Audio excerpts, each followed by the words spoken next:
Hello, Nathan listeners. My name is Nathan Seals, and this is Nathan Seals the Deal.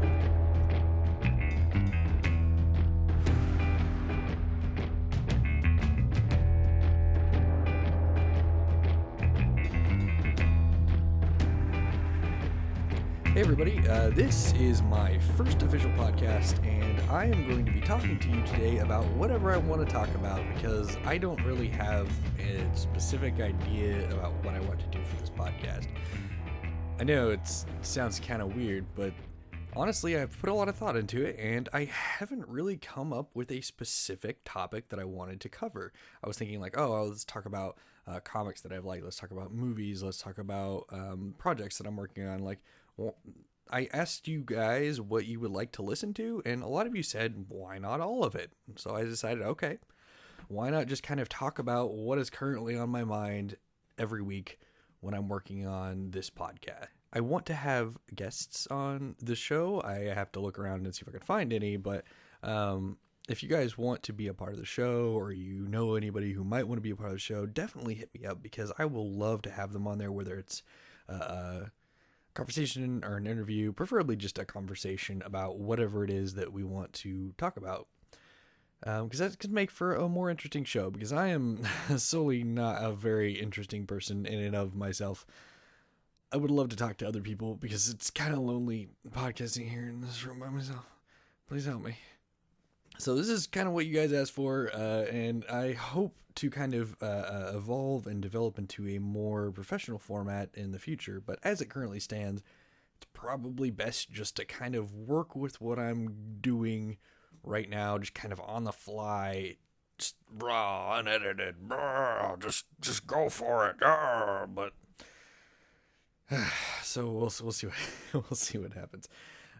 Thank you guys for listening. I hope you tune in each and every single week for Nathan Seals the Deal, where I'm going to be talking about just a variety of topics, whatever is on my mind. This week I wanted to talk about a few things, but firstly, let's talk about the big thing. Aside from, I just heard that David Bowie has passed away, and that is so sad, you know? So anyway, I wanted to talk a little bit about the big topic, the big thing everyone is talking about this week, the thing that I woke up one day and I was like, this is how I feel about this. Let's talk a little bit about why I don't want to win the Powerball lottery. Now, the Powerball lottery, there was no winners last week, so it went from like 900 and something million to $1.5 billion. They're about ready to do the drawing for it. Everybody's doing pools for it. Everybody's buying tickets out the butt just to see if they can get a hold of that money. Which first off, the odds are astronomical, but we all know this. Like, oh yeah, we're not gonna win, but let's just be a part of it anyway. We like wishing. That's fine. That's perfectly fine. There's nothing wrong with that. I see both sides on Facebook. With all my friends, some people are like, oh, if I won the lottery. And other people are like, oh, we're not going to win the lottery. That's pretty much the majority of what I read on Facebook. That's what I've read on Facebook like the last couple of days, just what it's been. It's been kind of amusing, actually. But let's talk about why I don't think that I want $1.5 billion to be handed to me. Now, you're probably like, oh, Nathan, but if you had $1 billion, you could make at least 2 movies. And I agree. I can make at least 2 movies. And that would be incredible. No, I think that if I made movies, I want to make them starting from scratch. I want to, as an independent filmmaker, as a self-proclaimed independent filmmaker, I want to be able to build on the foundation of what I'm working on. I want to start at the bottom and I want to work my way to the top. I don't want to just immediately have access to the best equipment or the best actors and the best in the business just immediately because I have the money to do so, because that won't make me work harder. That will just make things easy for me. All it's going to do all it's going to do is just give me access to being worse sooner. And I don't want to do that. I want to be a great artist when it comes to film, when it comes to actual like painting or drawing, when it comes to anything like that. I want to be able to say that I started at the bottom and I worked my way to the top. Whether I earn that much money in the future or not is a completely different story. But the important thing is that I'm working on what I want to do, and I'm working it from the bottom up. I'm not just given that. I'm not Donald Trump, who got a small loan of $1 million. I have what I have, and I'm working with that equipment and those tools, and then fighting to become a better person and a better artist as I go. Now, winning the Powerball, getting $1 billion won't exactly affect my life in just that aspect. It would definitely be good for the business side of things, but it won't help as much. Now, the thing that it won't help at all really will be my personal life. Aside from being able to be like, oh, well, now I have a nicer car and I have a nice house and I was able to, move sooner than I had wanted to move, all these different things. Let me give you a little bit of backstory.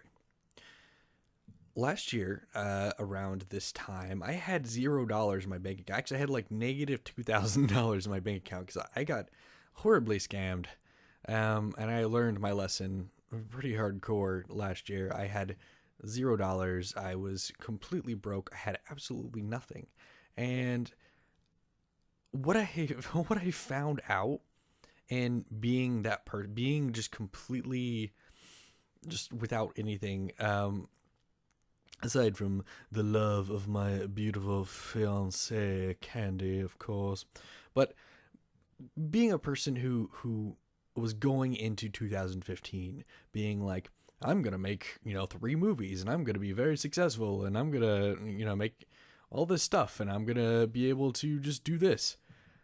And then immediately being shattered and given no slack and being completely screwed over, I realized very quickly that what matters to you when you're at your lowest point is who you are.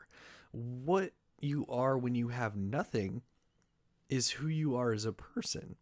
And everybody assumes that having $1 billion is going to solve all their problems and make them a better person, instead of just focusing on themselves and trying to work out who they are and appreciate who's around them and what they have. Because even at my lowest point, I was very appreciative of where I was and just having a crappy little apartment and being able to be with my beautiful girlfriend who loved me very deeply, still loves me, but I was able to live in a crappy apartment. I was able to be with the woman I loved, and I was able to make videos. I made YouTube videos for a couple of months just because I had the time to do it and because it was something that I wanted to do, because I am a filmmaker at heart, and that's what I did when I was down and out. I still just got back up on the saddle and started filming things again. So what I learned from last year was that it's not money that will solve all of your problems. It's you that will solve all of your problems. And if you get $1 billion randomly, that's great. But you shouldn't count on it. And you shouldn't expect that to be the ultimate problem solver, because it's not. Ultimately, what really matters is what's inside of you. No, but I don't think as a person, as who I am, that if I had a chance to win $1 billion, I don't think I would want it. And part of that is that I don't feel like I have worked for it. If somebody just randomly handed me $1 billion, I'd be like, thanks. Well, I'd be suspicious, one. But I'd be like, thanks. But why? It's just empty money that you can get empty things with that's not really ultimately going to help you at all. I mean, honestly. And statistically, it's not going to help you, because all that's going to end up happening is you're going to spend all of it on something else. The majority of people will probably not handle that amount of responsibility, that gigantic, gargantuan amount of responsibility of having $1 billion very well. Let's be completely honest. Me especially, I'm not going to be able to handle that much money. No, that's just not something I'll be able to do. Now let's talk a little bit more. But first, I'm going to cut to... What am I going to cut to? I'm going to cut to this song.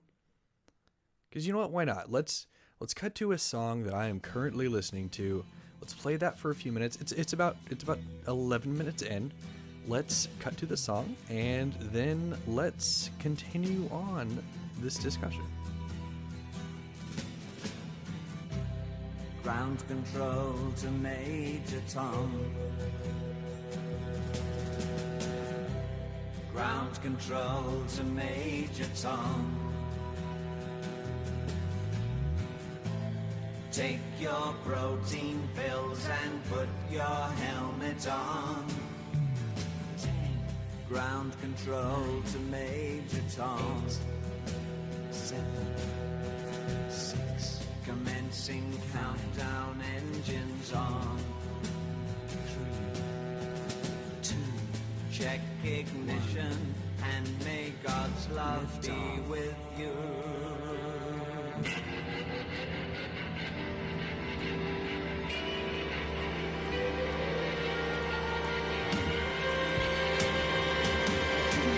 This is ground control to Major Tom.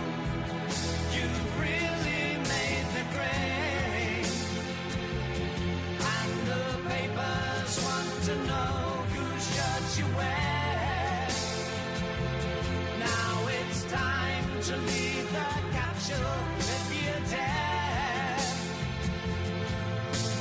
This is Major Tom to ground control. I'm stepping through the door, and I'm floating in a most peculiar way, and the stars look very different today, for here am I sitting in a tin can.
All right, we're back. I hope you enjoyed that amazing, the amazing sounds. That was the song that I have not picked out yet.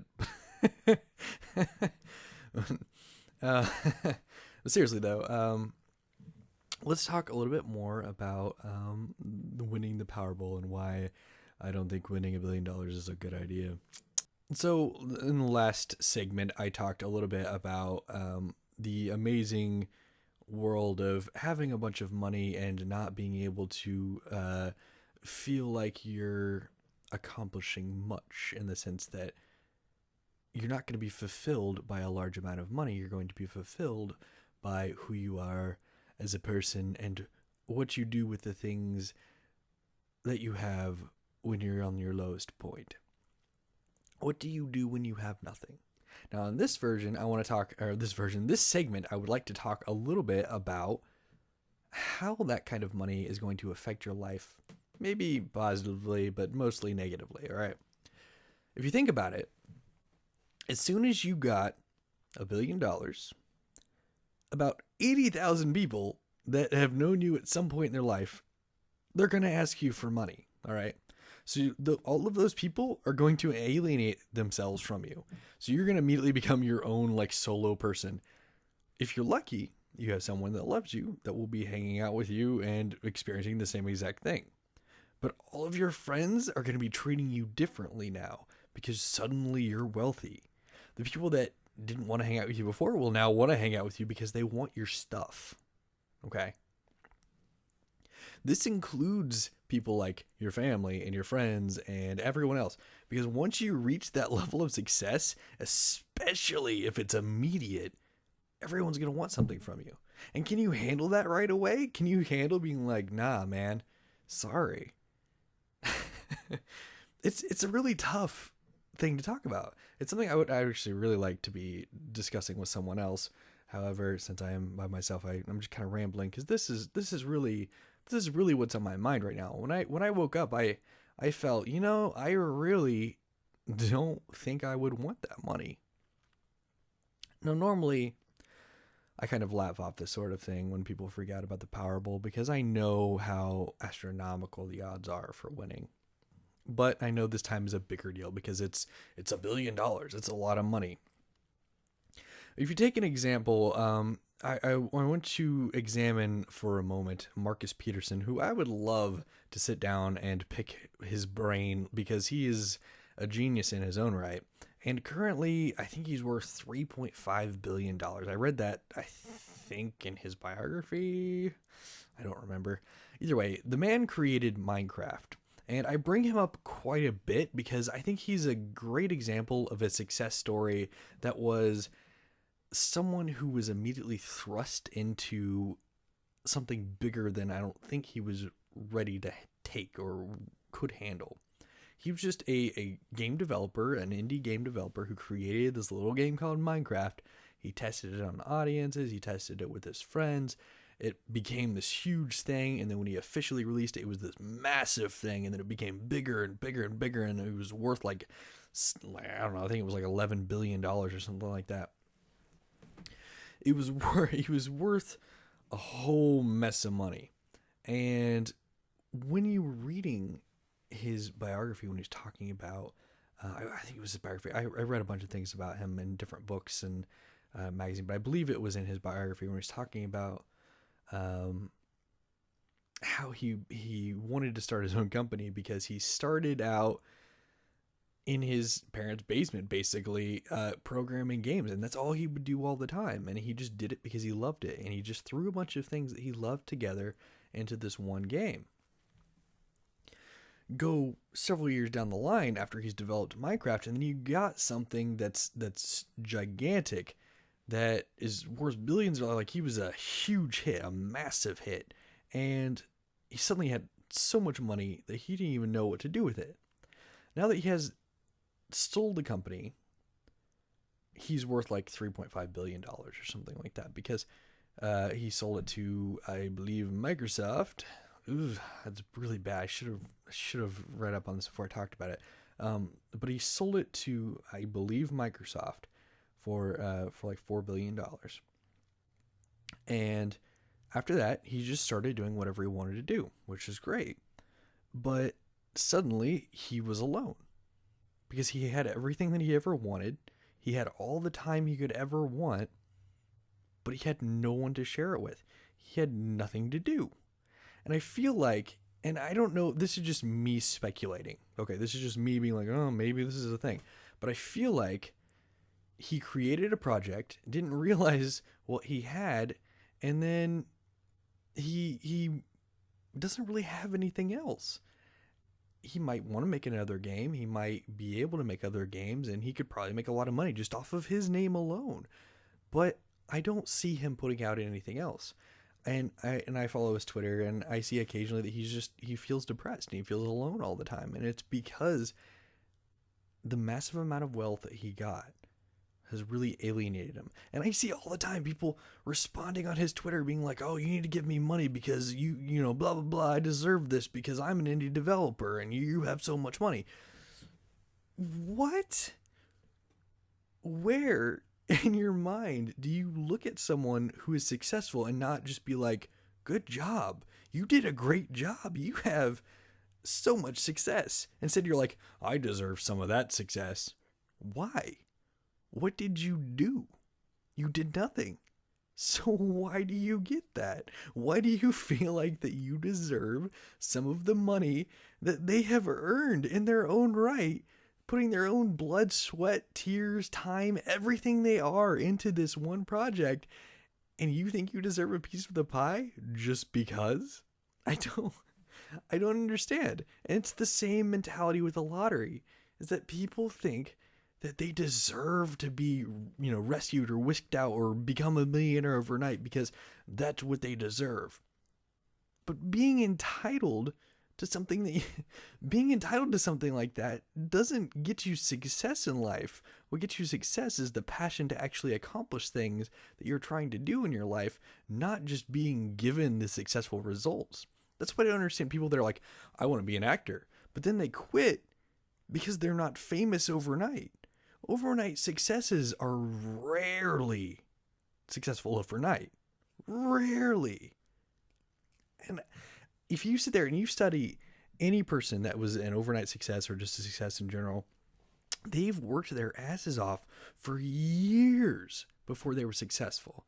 And I think that any person in their right mind that wants to be a successful person or entrepreneur or filmmaker or an actor or whatever you want to be needs to be able and willing to work your ass off to get to where you want to be. If you want to be a billionaire, work your ass off to do it.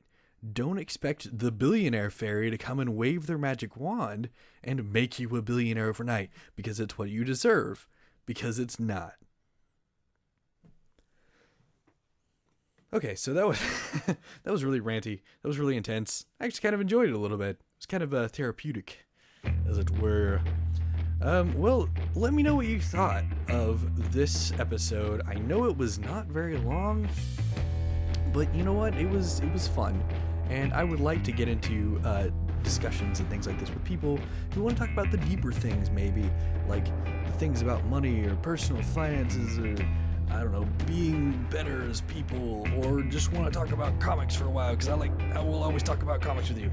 If you want to be on the show, hit me up, because you know what? It's the age of the internet, folks, and you know what? We can do that. We can hook each other up. So if you want to come and ramble on my show, talk to me about whatever it is you want to talk about, bring a topic with you and come and talk to me, because that is what we're going to do. All right.